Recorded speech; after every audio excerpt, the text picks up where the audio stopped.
Hello दोस्तों, आप लोग का स्वागत है हमारे YouTube channel smart study education पे।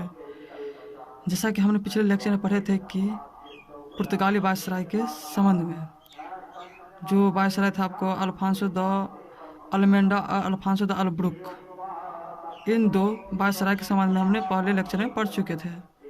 तो आज हम इनसे अगले वाले वायसराय है उसके संबंध में देखेंगे और इनसे भी आगे देखेंगे। चलिए स्टार्ट करते हैं। तो तीसरा वायसराय जो था आपको नीनो डी कुन्हा,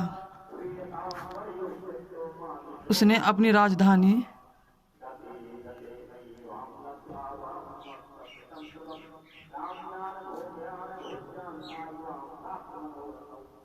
गोवा को बनाया था।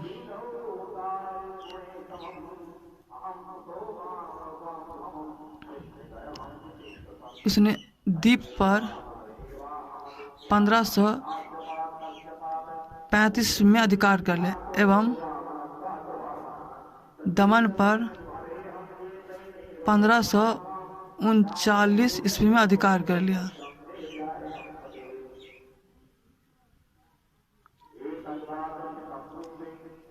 इसके अलावा उसे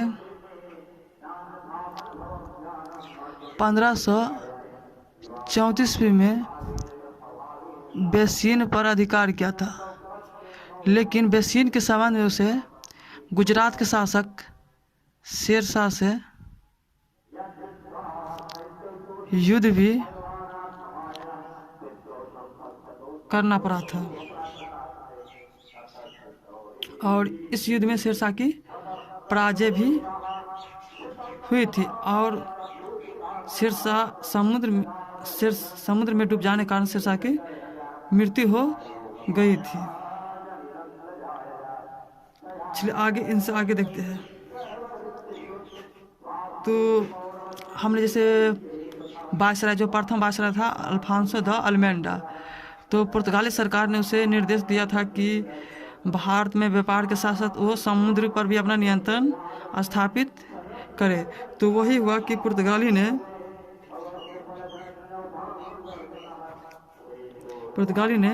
हिंद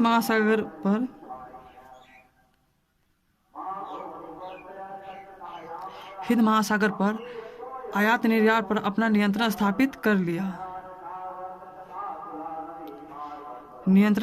लिया, जिसके अंतर्गत किसी भी अरब व्यापारी हो या भारत के व्यापारी हो, उसे हिंद महासागर में जहाज उतारने से पहले पुर्तगालियों से परमिशन लेना पड़ता था और साथ ही साथ उसके बदले में उसे शुल्क भी अदा करना पड़ता था।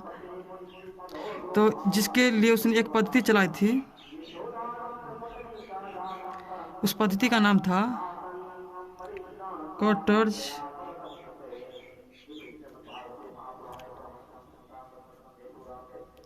आर्मेडा काफिला।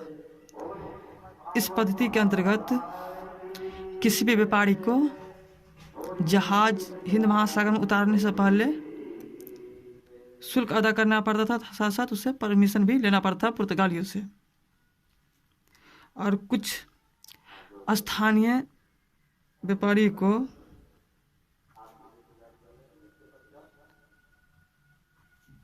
शुल्क लेके पुर्तगाली उसका संरक्षण भी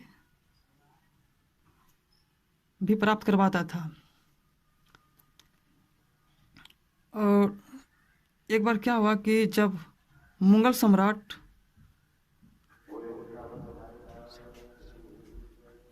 सम्राट अकबर को भी पुर्तगालियों से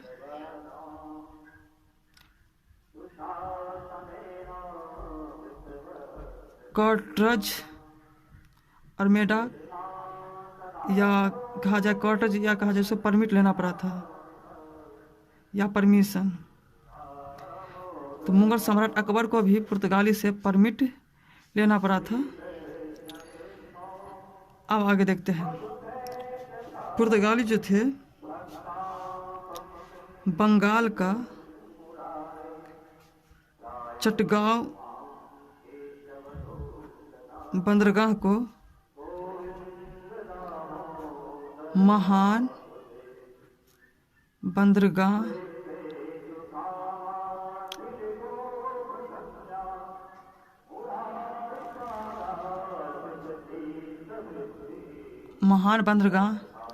बंगाल के चटगांव बंदरगाह को महान बंदरगाह की संज्ञा देते थे पुर्तगाली। तो बंगाल के चटगांव बंदरगाह को महान बंदरगाह की संज्ञा देते थे कौन? पुर्तगाली।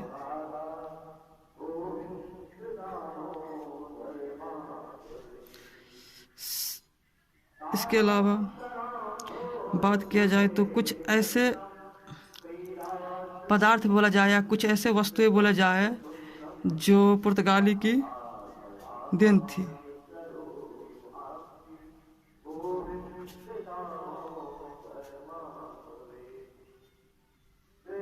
तो पुर्तगाली की देन, पुर्तगाली के आने के पश्चात भारत में तंबाकू खेती प्रारंभ हुई, साथ साथ प्रिंटिंग प्रेस की शुरुआत हुई।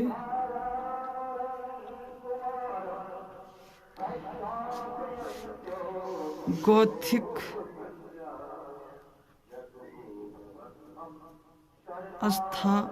स्थापत्य कला भी कहीं ना कहीं पुर्तगाली की ही देन थी। तो ये सब कहीं ना कहीं पुर्तगाली की देन थी। तंबाकू खेती, प्रिंटिंग प्रेस की शुरुआत, गौथिक स्थापत्य की कला कहीं ना कहीं पुर्तगाली की ही देन थी। चलिए अब आगे देखते हैं कि पुर्तगाली जो सबसे प्रथम यूरोपीय व्यापारी थे जो भारत में सबसे पहले आए थे, लेकिन पुर्तगाली का पतन का होने का कारण क्या था?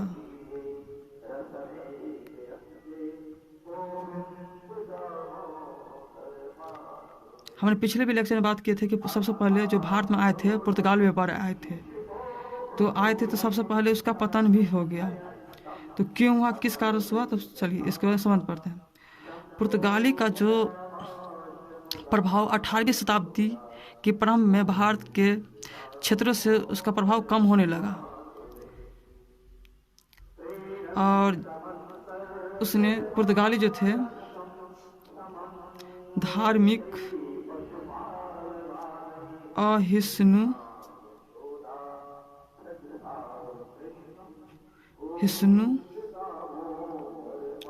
की नीति या बर्बरता पूर्वक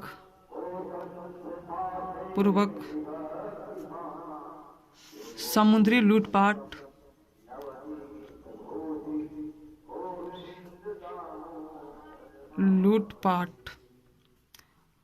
और अंग्रेज एवं डच के शक्तियों का विरोध